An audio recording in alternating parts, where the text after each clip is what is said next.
Hey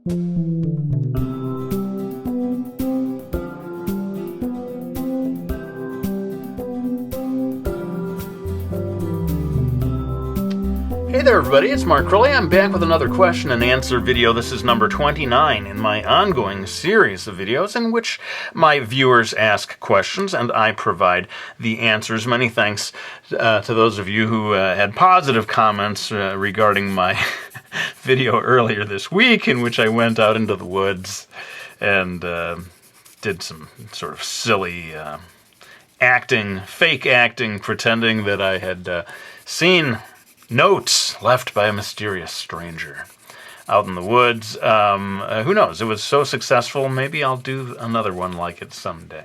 But I want to get into one thing before I start doing the questions and answers. I want to point out a very important thing. A great comic book creator by the name of Linda Medley, some of you may have seen her book called Castle Waiting, has started a GoFundMe account. She's had some medical issues, and when I heard about this, I was like, oh man, I got to, of course I got to help out myself. I, of course, immediately donated to help her out there, but I thought, let's spread the word, and so I already put the word out by way of Twitter and Facebook and so forth, but I wanted to use one of these videos to quickly let you know about Linda's situation. I'm going to splice in some of her artwork to show you just how talented she is. I have always felt that she was one of the greatest writers and illustrators working in comics since the 90s and on into today. So let me go ahead. I'll splice in just a few samples of her work for you to check it out.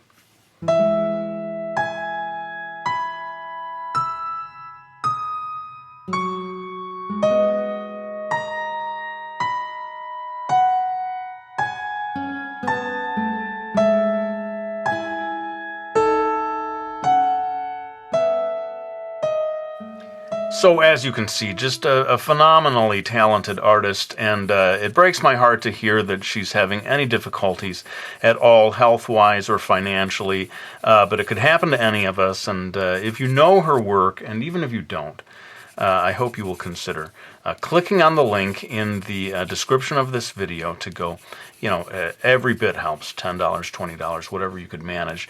I'm sure it will help her out a lot. So let's go ahead and move on to the first question in today's video. It comes to us from Mizuki, and it is, what are some great ways to open a story?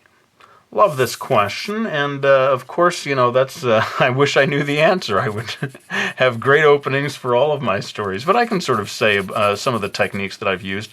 Miki Falls, somewhat famously, begins with my main character crashing through a window. I'll go grab the book so you can see. So yes, this is Miki Falls, my first manga-style graphic novel series, and the very first page of the book is this scene of Miki crashing through the window. The publishers, as you know, publishers tend to put the title and different things in. They made the very unusual decision to have you open the book and go straight into the story so that you could see this quite dramatic opening that I came up with. And, by way of flashback, we eventually move backwards into a more traditional opening. There's your title. It's almost like when they drop in the, title sequence of a movie. You have do they call it a cold open, where you just are thrown into that initial scene, and then you get the title, and then you go into a more traditional beginning scene. That's certainly one technique that you can use. Start with the very most exciting thing you can, and grab the reader's attention that way. Basically, I'd say the principle is get to the good stuff as quickly as you can. Another example that I can give is that of Brodys Ghost. I got this one nearer by this time, and this is Brodys Ghost. I took a different tack. I started with a somewhat more traditional way of establishing this guy's life. He wakes up in the morning. It's a little quiet at the beginning, but eventually we get to this big detailed spread in which I say, I'm using the environment of the story to grab the reader's attention and hold their attention while we progress to the truly good stuff, which I would say is when we get to this ghost appearance. I'm just going to throw you to this scene here. Don't want to spoil too much, but I would say this is where the story really gets going. This is where I knew I would guarantee the attention of my my readers, but I wanted to at least get to know this character a little bit. You know, let you get into his shoes a little bit before that ghost sighting enters the story. And so that's kind of two different ways of doing it. You can start, you know, right with the good stuff, right in the middle of the action, and then work your way back. Or you can, you know, if you do choose to a quieter beginning in which we get to know the character a little first, I would just say get to the good stuff as fast as you can. Don't keep the reader waiting for a very long time. Love that question. Let's move on to the next one from Enoch Hart. Do you think someone who was once good at drawing could become bad if they took a long break? You know, first of all, I don't have the experience of having taken a super long break when it comes to drawing, and so I can't speak to that personally. I feel like it's a fear that people have. I know that I have heard some people say, boy, I used to be good, and then I stopped for a number of years, and then I feel like I lost it. And so it seems like it is possible, but I would be on the side of reassuring you that if you once were able to do it, you will be able to do it again, and if you keep at it, you should be able to progress past where you were before. I suppose it's kind of a cliche to say, it's like riding a bicycle, you never forget. But I think there is some aspect that I can't believe that you would be good at it and suddenly completely lose every last bit of talent that you once had.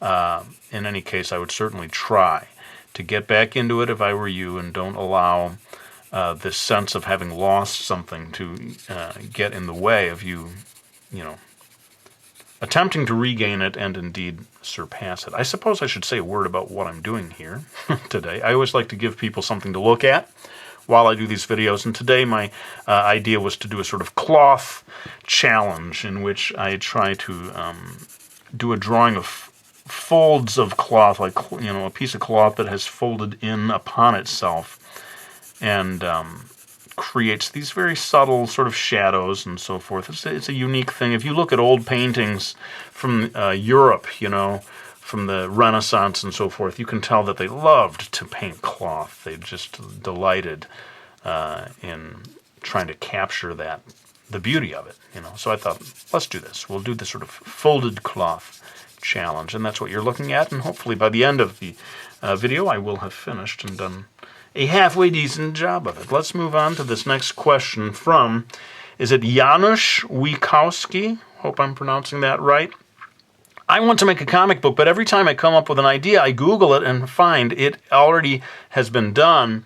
That is certainly a goal that people have, is to come up with a completely original idea, and they may be frustrated to find that what they thought was an original idea has in fact been done at least once before, maybe many times before. But I would say, and people have probably heard me say this before, but I think it's worth saying again, guys, you don't need to be completely original. Even a basic idea that has been done before, once you get into it and make your version of it, it will not be exactly like any other person's version of it. And this is maybe a somewhat exaggerated example, but, you know, the classic romantic comedy, boy meets girl, boy loses girl, boy gets girl, that sort of does describe the pattern, you know, of course, in a slightly male chauvinist way. Let us say two characters meet, they fall in love. We can't just have a happy ending. That's not dramatic. We need to have them, something get in the way, whether it's a misunderstanding or some physical thing that separates them. Then you have drama. And then, of course, you want to build towards resolution. Either it's a happy ending or a tragic ending, but hopefully they do once again see each other a second time. I mean, it's hard to avoid. If you want to do a love story, it's hard to avoid that type of pattern. But the point is, your version of that will probably be different from other people's versions. And it's the details, you know. God is in the details, as they sometimes say, that as you make the story your own, the basic contours of it may not be 100% original, but your details and your way of doing it will indeed be unlike anything anyone has done before. So don't feel boxed in by this idea of needing to be absolutely, completely original. Let's move on now to the next question from Paperlink. Should I learn how to draw things I don't like in general, such as animals or flowers? Well, this question sort of presupposes that there is a common goal among all artists that they're all trying to reach. And I would say that that is not necessarily the case, and so sadly my answer kind of begins with that classic phrase, it depends. If you want to be a very versatile artist who can draw lots of different things, then of course, yes, you better practice drawing even things you don't like to draw. But that is not necessarily the goal of every artist, and some people, they may want to become really, really good at one particular thing. Let's say you like horses and you want to get really good at drawing horses, and you just practice that all the time. I don't think there's anything wrong with that, frankly. I'm not going to stand in judgment of someone like that. Let everyone be an artist in their own particular way. I follow this guy on Instagram who does paintings of waves crashing on the shore. And for months, I've seen him, present his latest version of this same subject of waves crashing on the shore, and clearly it sort of almost obsesses him, or he certainly finds incredible beauty in it.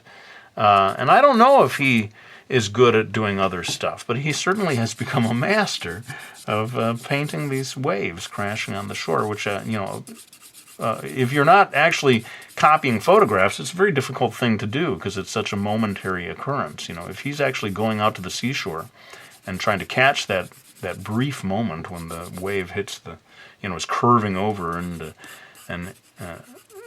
hits the shore, hats off to him. I'm sure I couldn't do it. But anyway, this is a long-winded way of saying there are many different paths towards becoming an artist, and don't feel that you have to draw flowers. If you hate drawing flowers, I would not stand here and say, what?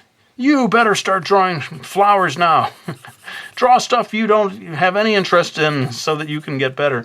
That being said, if you're very serious about becoming a professional, you'll want to become as good as you can be at a wide variety of things, especially in comics. In comics, you're being called upon to draw all kinds of stuff, environments, the human figure, all these different things. So, clearly there is a benefit, if you can handle it, to learning to draw lots of different things. What a wishy-washy answer, Mark. You can never come down real hard on one side or the other. You're always trying to see all different sides of it, aren't you? Here we are with Rebecca Walilko. What's your view on sketchbooks? Do you think they're only good for beginner artists, or would you suggest keeping a sketchbook all the way through your professional career? Well, carrying a sketchbook around with you is a time-proven method of getting better at drawing. Allows you to practice all day long. You never know when you're going to come across something that would make a good drawing. That being said, I confess that in my later years, once I became professional, I have not carried a sketchbook with me at all times. At times I probably should. But I get so busy with my work that I basically, that's where I put all my energy, into the drawings that I'm creating for my books or for these videos and different things like that. One thing, while we're talking about sketchbooks, I see these days, way more than I ever did in the past, people who will put an enormous amount of time into a double-page spread of a sketchbook. It's opened up and you got that big crease right down the middle, the sort of gutter, I think they call it. I've seen people do amazing illustrations right across that gap.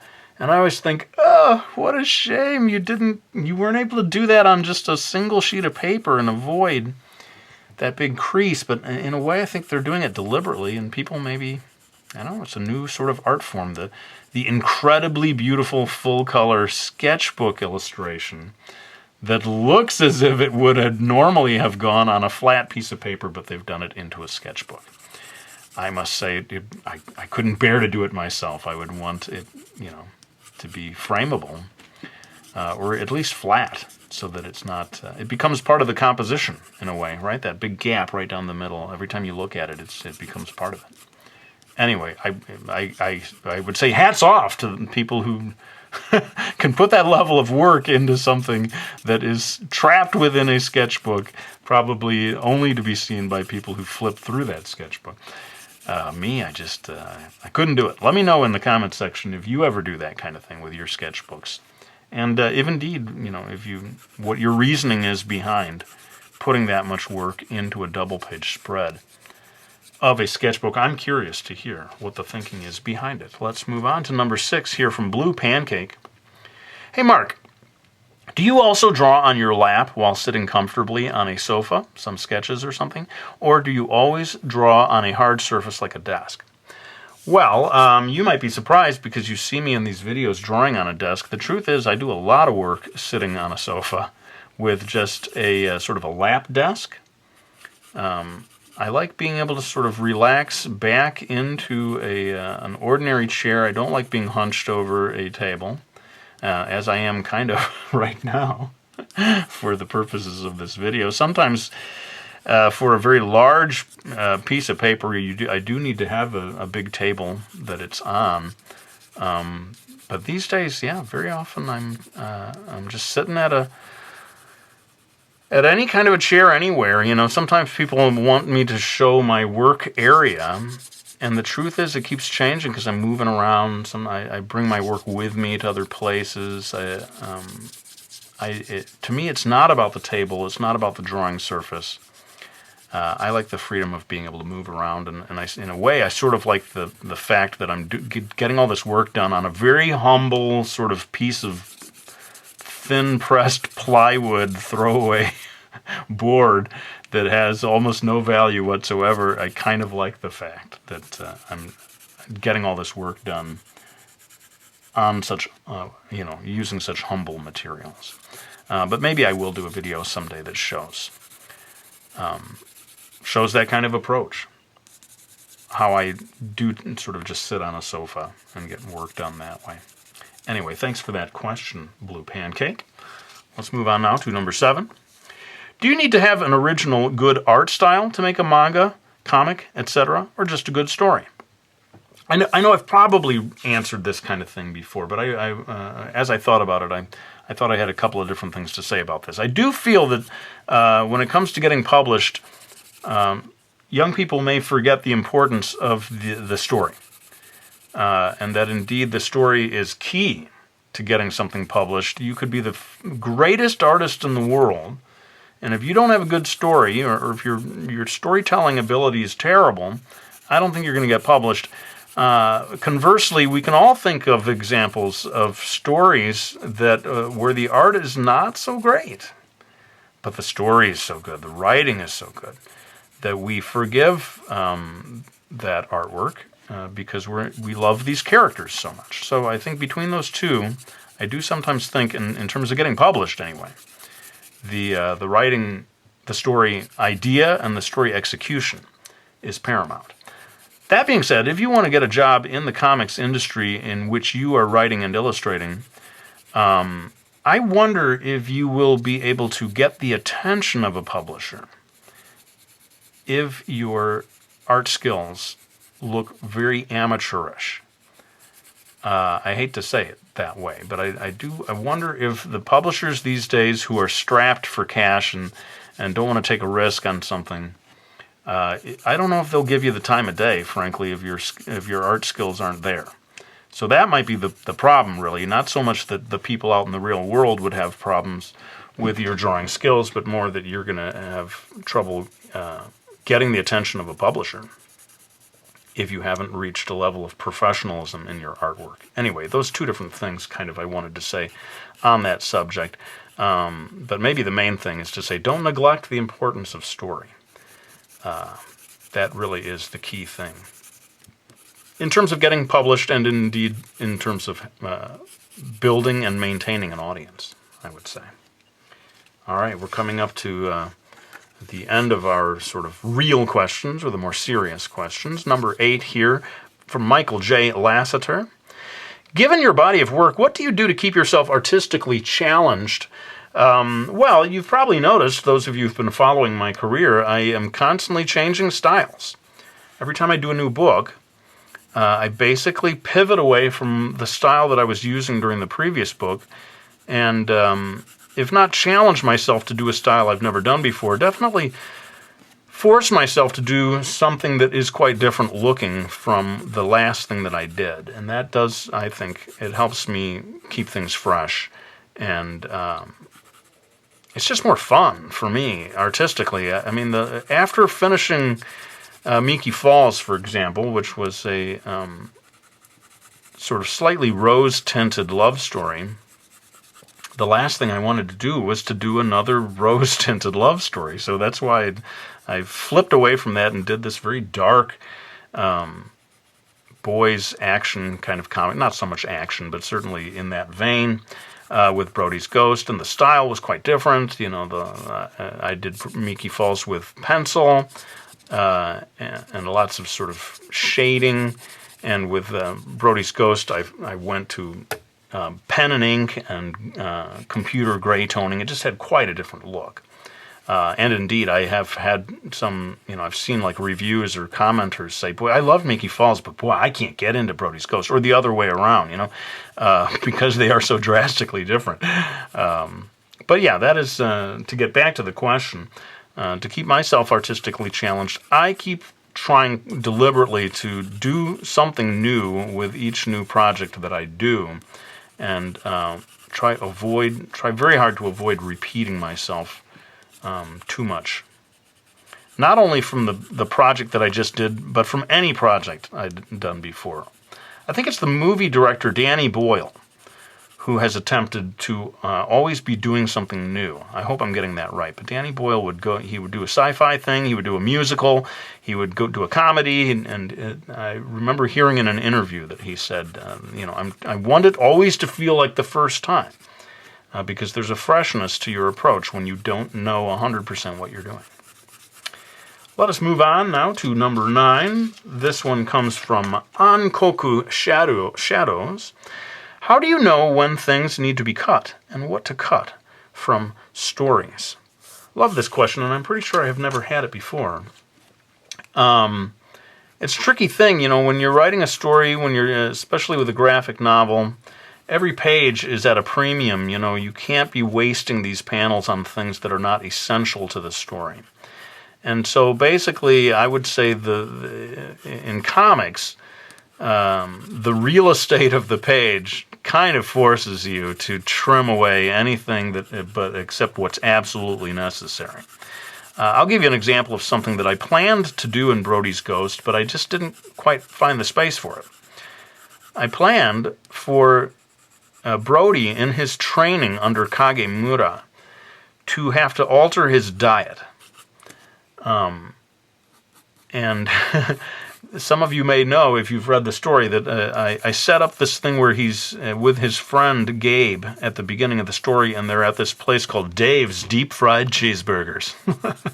I tried to come up with the single most unhealthy sounding food that I could, deep fried cheeseburgers. And they're sitting there eating at this place. Well, the purpose of that, or part of it was, my plan was to have Kagemura come along many chapters later and say, in order to master your powers or whatever, you need to alter your eating habits. And I was going to have Kagemura give him all these very bizarre things, having him eat these very nearly tasteless, flavorless foods. And I foresaw a certain level of comedy there, as Brody, who was so used to eating fast food, was forced to adopt this really harsh diet that went against everything he was used to. Well, got to that part of the story, the training. I'd gone through all the different types of training things that he was doing, and there just wasn't any space for it. It's like, what, I'm going to have another couple of pages here in this training sequence, showing Kagemura, forcing him to eat this stuff, I just had to think, no, it's not absolutely necessary. We've seen enough. Let's get on with it. Let's get on to the excitement of building towards the climactic stuff in this story. So that's an example of something that I had to cut out. Not that I had already drawn it, but I sort of preemptively cut it out when I got to that part of the story. I said, yeah, there's no time for this. It's just not necessary. And it's a shame. I kind of miss it. Maybe those of you who know the story can sort of imagine what those scenes would have been like. It certainly seemed like it was going to be a fun thing to do. But yeah, sadly, it had to fall by the wayside. Here we come up to the last of the serious questions from Canarium.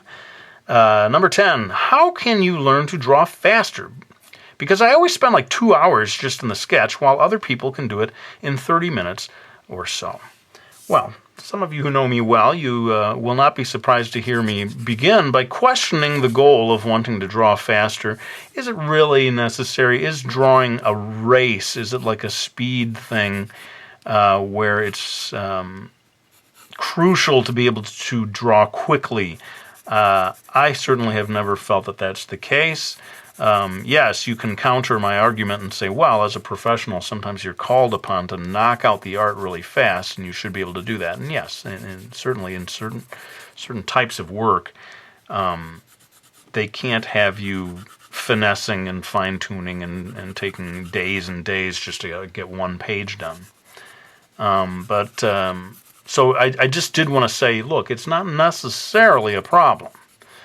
Within reason, art is about quality and not speed, it seems to me. So I would say, if you're satisfied with everything else about your drawing approach, except for the speed, I would ask you to consider the possibility that it's not the problem that you think it is. Just because other people are faster than you doesn't mean that they're better than you. But, that being said, if you're trying to work faster, it seems to me the only way to get there is to start drawing in a looser, sketchier way.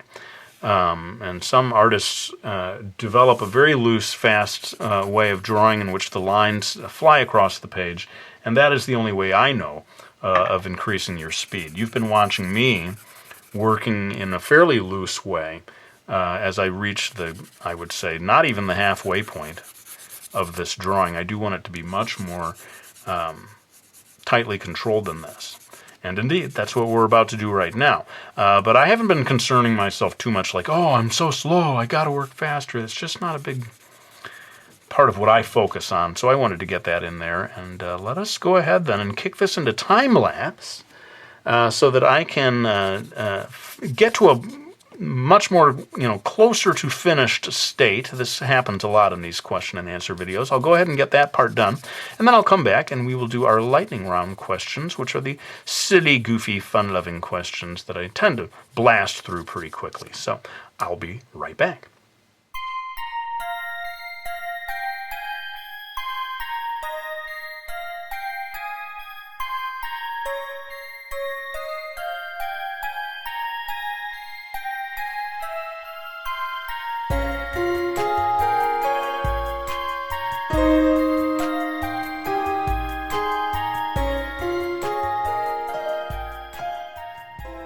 All right, well, I think I've got enough done here. I'm starting to realize this is the type of drawing that you could work on all day long. And I think it is time to move on to the ever-popular lightning round. So let's go ahead and get started with the first question from I'm Freld. Mark, do you remember that little music video you made for Miki Falls? What was the name of the song and where could I get it? Well, I do remember that. I don't know if everyone else does, but it was by Yumi Matsutouya, and it's called Asahi no Nakade Hohoende. And unfortunately, I can't find it on iTunes or indeed anything else by this singer, but I will put a link in the description of this video to a video that has a good portion of the song in it. My original video I took down because of the risk of copyright infringement, indeed the certainty of copyright infringement. That was back during the wild, wild west days of YouTube, and I didn't know what the rules were. I was just uploading videos, and so sure enough, these days I don't ever put up a video that has anyone's music in it except for my own, created in GarageBand. But indeed, I hope you'll check that out, and I hope someday that it becomes available. It's a beautiful song. I think certainly one of the most beautiful Japanese pop songs I've ever heard. I would say one of the most beautiful songs, period, that I've ever encountered. Let's move on to the next. This is supposed to be lightning round, Crilly. Come on, get moving here. From Smashing Smash, what's your favorite color combination? I'm going to say a muted shade of blue combined with brown. I'm thinking a kind of a warm yellowish shade of brown. Kind of weird, but I think those two colors always look good together. Let's move on to the next one from Mary Slip.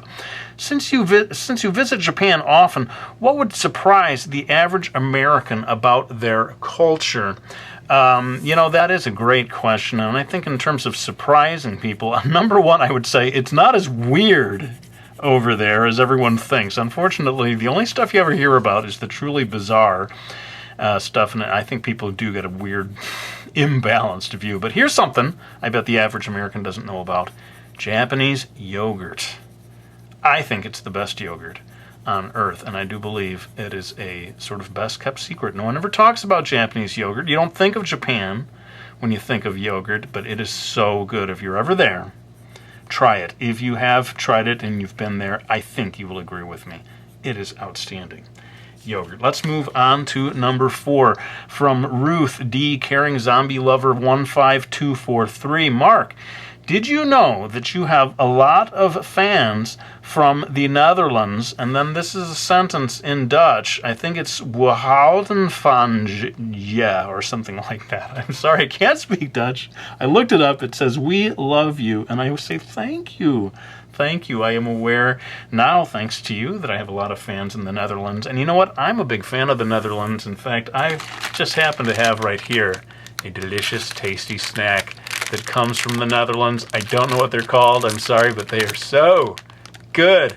If you ever see them, get them. It's enough to make me want to move to the Netherlands, frankly. They're so delicious. Let's move on to number 5.